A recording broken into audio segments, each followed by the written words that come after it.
Hello guys, কেমন আছো তোমরা সবাই? আমি চলে এসেছি আবার একটা নতুন ছোট ব্লগ নিয়ে। সৌরভ আজ যে সকাল সকাল আমার বাড়ি এসেছিলো, আমরা ঠিক করলাম যে তোপসে ফ্রাই খাবো, তো বেরিয়ে পড়লাম। রবীন্দ্রনগর বাজারের সামনেই আমরা চলে এসেছি গাইস, আর একটুখানি বাকি ঢুকে যাবো আমরা বাজারে। দেখে এখনই ঢুকিয়ে দিস না দেখে।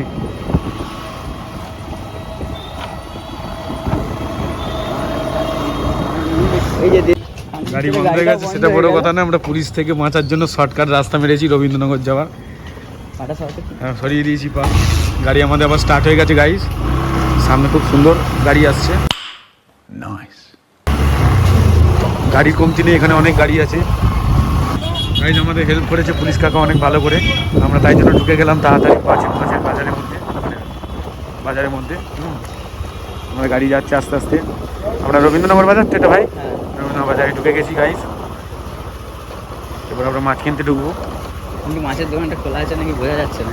ঠিক আছে, মাছের দোকান খোলা আছে কি নেই আমরা দেখছি। দুপুর 2টো বেজে গেছে, 2:29 বাজে। দেখা যাক, যদি মাছ আমরা পেয়ে যাই তো খুব ভালো হয়। গাইজ আমরা এখন তোপসে মাছ কিনতে গেছিলাম, কিন্তু তোপসে মাছের যা দাম শোনার পর আমাদের মানে প্ল্যান সঙ্গে সঙ্গে চেঞ্জ হয়ে গেছে। আমরা এখন আপাতত তোপসে মাছ কিনছি না, আমরা ঘুরতে বেরিয়েছি, দেখা যাক কী মাছ কিনবো। আমরা দেখাচ্ছি।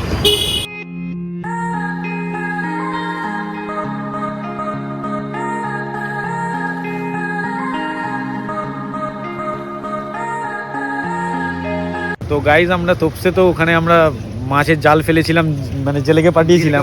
কিন্তু তো ব্যাপারটা হচ্ছে তোপসে আমরা তো তুলতে গেছিলাম, জেলের কাছে উঠে গেছে হচ্ছে ইলিশ। তো ইলিশ আমরা খাবো না আজকে কেউ,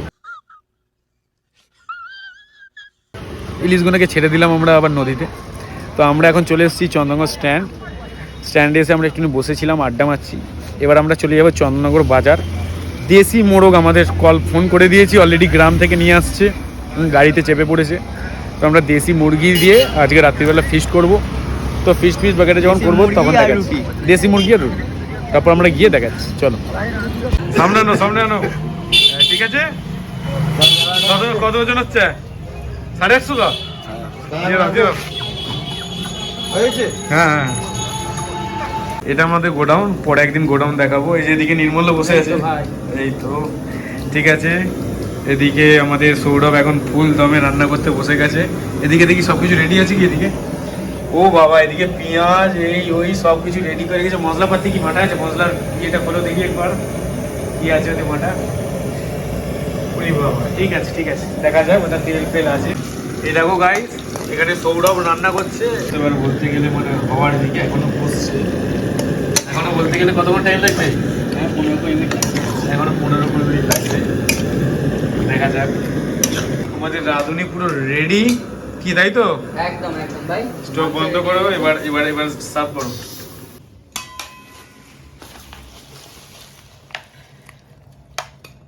বাহ, আজকে তো রান্নাবান্না সবই কমপ্লিট, ঠিক আছে, সব কিছু হলো। খুবই ভালো রান্না করেছিল সৌরভ। আমরা তারপর খুব ভালো এনজয় করলাম, রুটি খেলাম, মাংস খেলাম, একদম দেশি মুরগি খেয়ে একদম সবাই ফিদা।